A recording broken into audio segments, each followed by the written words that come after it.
Hello बच्चों, चलिए प्रश्न को देखते हैं। प्रश्न है हमारे पास, मान लीजिए कि एफ आर जहां 3/5 नहीं है से आर एफ एक्स बराबर 3x प्लस 2/5x-3 द्वारा परिभाषित है। तो प्रश्न के हमारे पास चार विकल्प दे रखे हैं और यदि हम प्रश्नों के विकल्पों का अध्ययन करें तो हमें प्रश्नों के विकल्प से यह ज्ञात हो रहा है कि प्रश्न हमें या तो एफ इनवर्स एक्स अर्थात एफ एक्स का व्युत्क्रमणीय फलन या एफ ओ एफ का मान ज्ञात करने को कह रहा है। तो इन चारों विकल्पों में से हमारा कौन सा विकल्प सही है? ए विकल्प, सी विकल्प, डी विकल्प में तो हमें जो हमारा एफ इनवर्स एक्स का मान हमारे पास ये जो हमारे संबंध दे रखा है वह प्राप्त हो रहा है या नहीं हो रहा है, या हमें एफ ओ एफ का मान ज्ञात करके देखना होगा कि हमारे जो चारों विकल्पों में से कौन सा विकल्प सही है, यह हमें जांच करनी होगी। तो चलिए सर्वप्रथम हम प्रश्न के लिए मुख्य अवधारणा लिखते हैं। मुख्य अवधारणा, तो निम्न प्रश्न को हल करने के लिए यदि हम एफ ओ एफ या एफ इनवर्स एक्स या एफ एक्स के व्युत्क्रमणीय फलन का मान ज्ञात कर लें तो हमारे प्रश्न का उत्तर प्राप्त हो जाएगा। तो चलिए सर्वप्रथम हम मुख्य अवधारणा में जो हमारा एफ ओ एफ एक्स दे रखा है उसका अर्थ क्या होता है उसका अध्ययन करते हैं। तो एफ ओ एफ एक्स का अर्थ हमारे पास होता है एफ एफ एक्स, जिसका अर्थ है कि फलन एफ एक्स में x की जगह यदि हम fx रख देंगे तो हमारे पास f(o(f(x) का मान प्राप्त होगा।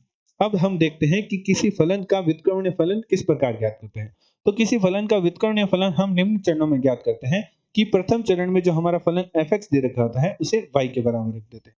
द्वितीय चरण में x तथा y को परस्पर हम प्रतिस्थापित करते हैं। x तथा y का परस्पर प्रतिस्थापन करते हैं। जो हमारे द्वितीय चरण में y बराबर fx समीकरण प्राप्त होगी उसमें जहां जहां हमारे पास x लिखा हुआ है वहां हम y लिख देंगे तथा जहां जहां हमारा y लिखा हुआ है वहां हम x लिख देंगे द्वितीय चरण में। तृतीय चरण में हम y का मान ज्ञात करते हैं। y का मान ज्ञात करते हैं। तो जब हम प्रतिस्थापन कर देंगे तो प्रतिस्थापन करने से जो हमारे पास समीकरण प्राप्त होगी उस समीकरण से हम y का मान ज्ञात करते हैं। और चौथे चरण में जो हमारे पास y का मान है वही हमारे फलन के व्युत्क्रमणीय फलन का मान है, अर्थात y बराबर f इनवर्स x के बराबर है। अतः प्रश्नानुसार प्रश्न में हम सर्वप्रथम f o f x का मान ज्ञात करते हैं। तो f o f x का मान हमारे पास बराबर होगा f f x के। तो चलिए f f x ज्ञात करते हैं। तो f f x क्या होगा? जो हमारा फलन f x बराबर दे रखा है प्रश्न में 3x प्लस 2/5x-3, यहाँ हम x की जगह fx रख देंगे तो हमारे पास f o f x का मान प्राप्त हो जाएगा। तो चलिए मान रख देते हैं। तो 3 गुणा x की जगह मान रखते हैं तो x का मान हमारे पास क्या है? x का मान हमारे पास fx है। तो 3 गुणा fx प्लस 2/5 गुणा fx माइनस का हमारे पास है 3। तो ये हमारा एफ ओ एफ एक्स के बराबर है। तो अब हम एफ एक्स का मान रख देते हैं। तो एफ एक्स का मान हमारे पास है 3x प्लस 2 बटा हमारे पास है 5x माइनस 3 प्लस 2 और हमारे पास हर में आ जाएगा 5 की गुणा में 3x प्लस 2 बटा 5x माइनस 3 प्लस 2, यहाँ हमारे पास आएगा माइनस का 3। तो एफ ओ एफ एक्स बराबर हमारे पास हो जाएगा, यदि हम जो हमारा अंश है उसमें यदि हम लघुत्तम ले ले 5x माइनस 3 तो हमारा 5x माइनस 3 लघुत्तम आ गया तो हमारे पास हर में प्राप्त होगा।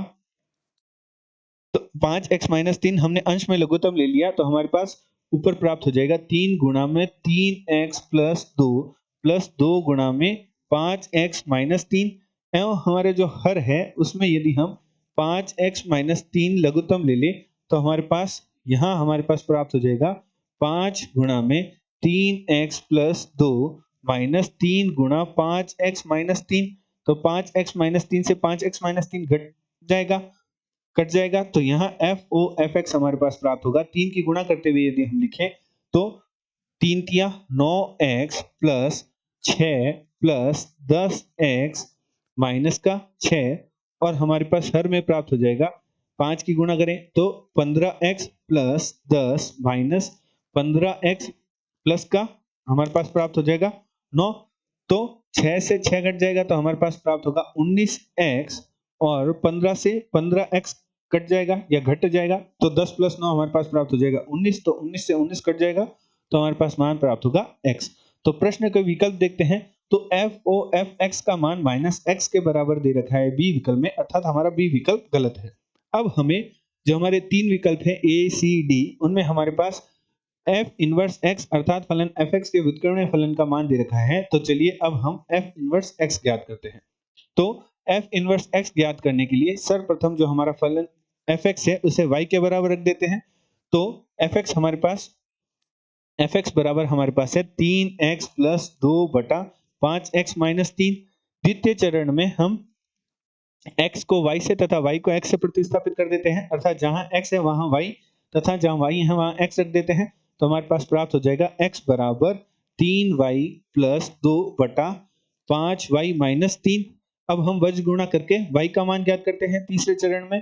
तो गुणा करते हैं तो 15y हमारे पास प्राप्त हो जाएगा। यहाँ हमारे पास आएगा 5y माइनस 3 हमारा हर में है, उसे बाएं पक्ष के गुणा में भेज देंगे तो 5xy माइनस 3x बराबर 3y प्लस 2। तो अब हम यहाँ जो हमारा 3y दाएं पक्ष में है उसे बाएं पक्ष में तथा माइनस के 3x को हम दाएं पक्ष में भेज देते हैं। तो 5xy माइनस 3y बराबर 3x प्लस 2 हमारे पास प्राप्त होगा। y हम बाहर निकाल लेते हैं, दोनों पदों में उभयनिष्ठ आ रहा है। तो हमारे पास प्राप्त होगा 5x माइनस 3 बराबर 3x प्लस 2, जहां से हमारे पास y का मान प्राप्त हो जाएगा 3x प्लस 2 बटा 5x माइनस 3। और चौथे चरण में हम कह सकते हैं कि चौथा चरण हमारे पास था कि fx जो हमारा y है वह बराबर होगा fx के व्युत्क्रमणीय फलन का, अर्थात f इनवर्स x का। तो हमारे पास f इनवर्स x का जो मान है वह हमारे पास y का मान प्राप्त हुआ था 3x प्लस 2 बटा 5x माइनस 3। तो 3x प्लस 2 बटा 5x माइनस 3। तो हमारा जो f इनवर्स x है वह हमारा 3x प्लस 2 बटा 5x माइनस 3 हमारा fx ही है। तो ये fx के बराबर है, अर्थात f इनवर्स x का मान बराबर हमारे पास प्राप्त हो रहा है fx के। तो चलिए प्रश्न के विकल्प देखते हैं। दिए गए प्रश्न में हमारे पास ए विकल्प में हमारे पास दे रखा है f इनवर्स x का मान बराबर दे रखा है fx के, अर्थात हमारे प्रश्न का ए विकल्प है वह हमारे प्रश्न का सही उत्तर है। आशा करते हैं आपको प्रश्न का समझ आया होगा। धन्यवाद।